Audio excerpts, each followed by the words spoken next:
Hi guys, for today's palm leaves video we are using Canson watercolor paper. Our brushes are going to be the Escoda Perla number 2, Silver Black Velvet number 4, and then for colors, which I have not put it out yet, I'm going to keep the raw umber handy. I'm going to be using my green, which is right here. I'm going to be using my green. And then I'm also going to be keeping a little bit of this yellow cadmium lemon to the side in case I need to mix it with the green to get a lighter green. Or, you know what, I'm going to throw in the yellowish green here just to be safe, because I do know that this paper dries up really quickly. So if time is of the essence, then I might not have time to mix things up. So I have my palette here, which is not ready. So let me get that ready and I'll be right back. Okay, so my palette is nice and clean. We're gonna start off by mixing some color. Let's go ahead here. This is my fancy cup saucer bowl of water. I'm gonna mix the color in here. So we're gonna start off with my favorite green, mix some of that in there quite nicely. And this is why my umber is contaminated, guys, because I know a couple of you have asked me, my umber is brown, why is yours green? This is why, because I keep mixing it with my greens because I really like the color I get. So here's some of that. I'm gonna get some of the light green, greenish yellow, this is called, on here. And finally, I'm gonna get some of the yellow. And let's just mix that over here and here.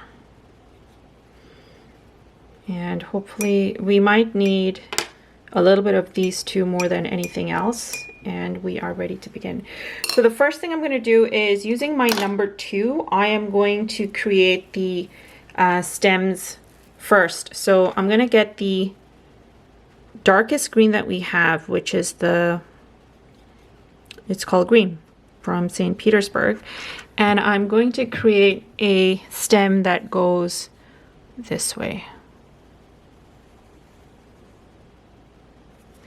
And then once I have this, I'm going to go ahead and get some of the light green that we have using the same brush, or you can use the number 4, and I'm going to press down and drag in here.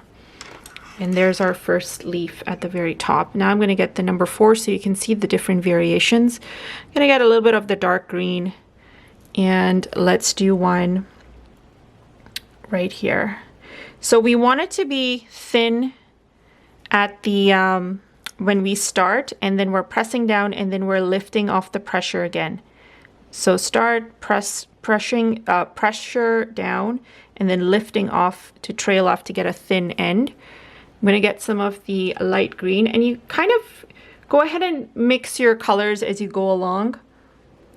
And same thing here. Let's get some of the other lighter green that we have. And we want to give it that nice fanned out V kind of shape look. Feel free to get some of the darker green and just add it to the center. If your areas are still damp, then it'll give you a nice flare of color. Or it'll do something like this as well, which is quite nice. So I'm going to do that here. So like I mentioned, keep fluctuating between the different greens that you have, and you should get a really pretty effect. Especially if you're just using the one brush and kind of dipping here and there. And now if you want to have some of your green leaves kind of really close to each other, that would be a pretty effect too.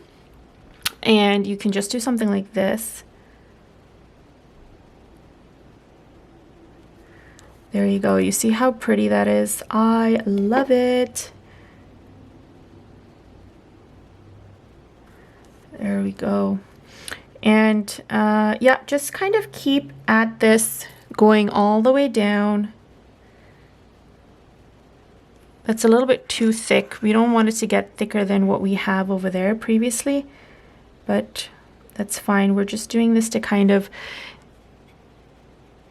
figure out the style and the pattern before we can create more, right? So I'm keeping the same length. I got it to be just as thick as that. Maybe I'm pressing down a bit too much as I go down, but I kind of like it, so it's okay. And we want to make sure that all the darkest color is down to the center of this stem. All right, and fluctuating between the colors that we have. You can give some like twirly looking leaves instead of just the straight ones. That adds something pretty to it, I think. You can get some color directly from your palette there and just add it to the ends. Oh, this should be thinner at the end, but that's okay. As long as you can get most of them thin at the ends, I think you're winning. So pressing down, then kind of lifting off the pressure to get a nice thin edge. And then same thing here. And there we go. We have our cutesy looking palm leaf. You can go all the way to the end. I think some of them have like really small ones or small leaves at the end, so I'm just going to add that in. This is quite enjoyable to do and execute, so my hope is that you can just take a sheet of paper and just do this throughout with a mixture of all these colors that I've listed, and kind of using your number 2 and your number 4 and dipping a little bit of each and getting those nice thin shapes and lines to form that pattern. So hope you guys have enjoyed this. I'm going to create a couple more and make that a time lapse and possibly show you guys, but please send me your work on Instagram or Facebook. I would love to see it. I would love to see what you guys have come up with and how you use this. You can maybe even use other colors and make this into like this really fun exercise. Just practicing your strokes again to create these pretty leaves. So if you're new to my channel, lastly, please consider subscribing and liking this video as well. I create videos like this, watercolor floral fun, every Thursday and Saturdays, and then Sundays we have our lives. So feel free to join in. Thanks guys for watching, and we'll chat soon. Bye.